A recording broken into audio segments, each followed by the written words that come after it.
नमस्कार दोस्तों, स्वागत है आपका हमारे YouTube चैनल पर। आज मैं आपको बताऊंगी धनु संक्रांति के बारे में। भारतीय पंचांग के अनुसार जब सूर्य धनु राशि में संक्रांति करते हैं तो यह समय शुभ नहीं माना जाता है। कहा जाता है कि जब तक सूर्य मकर राशि में संक्रमित नहीं होते तब तक किसी भी प्रकार की शुभ कार्य नहीं किए जाते। पंचांग के अनुसार यह समय सारे पौष मास का होता है, जिसे खरमास कहा जाता है। इस माह की संक्रांति के दिन गंगा यमुना स्नान का महत्व माना जाता है। पोस्ट संक्रांति के दिन श्रद्धालु नदी किनारे जाकर सूर्य को आरती देते हैं। माना जाता है कि इस विधि को करने से स्वयं के मन की शुद्धि होती है।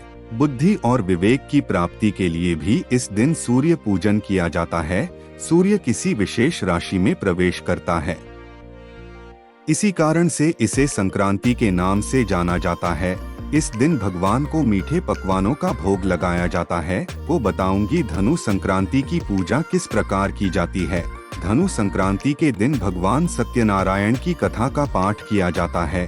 भगवान विष्णु की पूजा में केले के पत्ते, फल, सुपारी, पंचामृत, तुलसी, मेवा आदि का भोग तैयार किया जाता है। सत्यनारायण की कथा के बाद देवी लक्ष्मी, महादेव और ब्रह्मा जी की आरती की जाती है और चरणामृत का प्रसाद दिया जाता है। इस दिन के लिए मान्यता है कि इस दिन को पवित्र माना जाता है। इस दिन जो लोग विधि के साथ पूजन करते हैं उनके सभी संकट दूर होते हैं और मनोकामनाओं की पूर्ति होती है। तो लिए आप जानते हैं धनु संक्रांति की कथा यानी कि खरमास की कथा के बारे में। संस्कृत में गधे को घर कहा जाता है। पौराणिक गमे खरमास की कथा के अनुसार भगवान सूर्य देव सांप कोन के रथ पर सवार होकर लगाकर ब्रह्मांड की परिक्रमा करते रहते हैं। उन्हें कहीं पर भी रुकने की इजाजत नहीं होती। मान्यता के अनुसार उनके रुकते ही जनजीवन भी ठहर जाएगा, लेकिन जो घोड़े उनके रथ में जुड़े होते हैं फिर लगातार चलने और विश्राम न मिलने के कारण भूख प्यास से बहुत थक जाते हैं। उनकी इस दुनिया दशा को देखकर सूर्य देव का मंदिर द्रवित हो जाता है।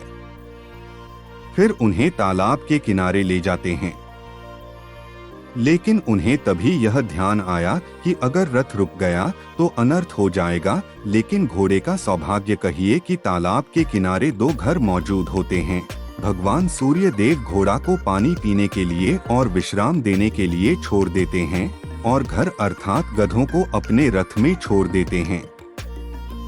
घोड़ा घोड़ा होता है और गधा गधा। व्रत की गति धीमी हो जाती है।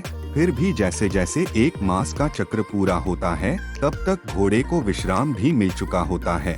इस तरह यह क्रम चलता रहता है और हर 100 वर्ष में एक सुर खरमास कहलाता है। तो दोस्तों, यह थी धनुष संक्रांति की कथा। ऐसी ही और कथाएं सुनने के लिए हमारे चैनल को सब्सक्राइब करें और शेयर करना ना भूलें।